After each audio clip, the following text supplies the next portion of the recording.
All right, we're gonna go ahead and get started with 11 through 15. A researcher hypothesized that older soils have higher sand content. Is this theory supported by table 1? C0, clay content, so we can cross off B and D because those don't talk about sand. That's our key term. So, older crusts have higher sand content. Now, let's go here. The oldest crusts are going to be here. Are these higher? No. So they're higher when they're lower, or the sand content is higher in lower crusts, so no, because C0, and so no. The answer to 11 is C. All right. Again, so the answer to 11 is C. Then,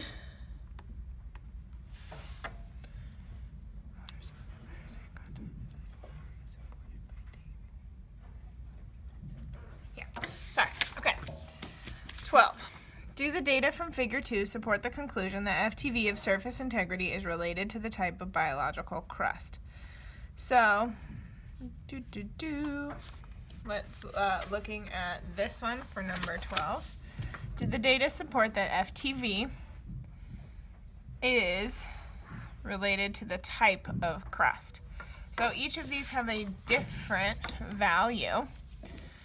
So as the crust class increases from 0 to 3, the surface increases. That is something that happens.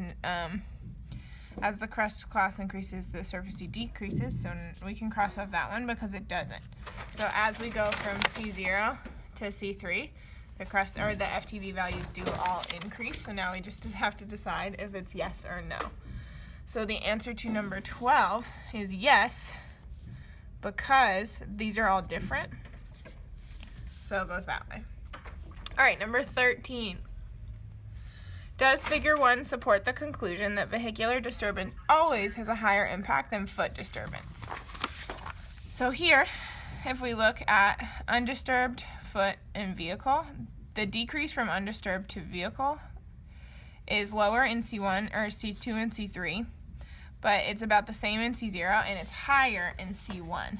So we're going to say no, because for C1 crust, the FTV crust was higher than that of the foot crust. So the answer to 13 is C.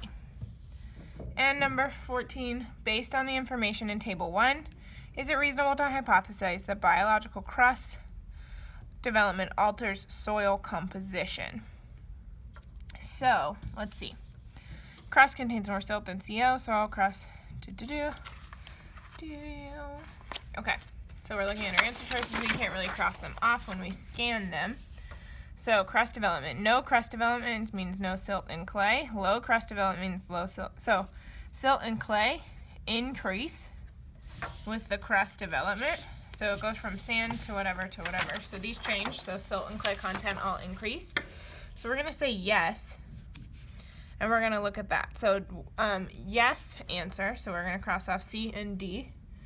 And now, C3 crust contain more silt than CO crust. We know that's true because silt and clay increase. And yes, because C2 and C3 contain the same amount of clay. That doesn't really help our answer. So 14 is A. And the last one for 15. Did the data in table 1 support the conclusion that mass concentration is influenced by molar mass? So, molar mass here. And mass concentration is here. Does mass concentration change? No. Mass concentration remains constant, so we're going to say no. It remains constant, D. And that's that.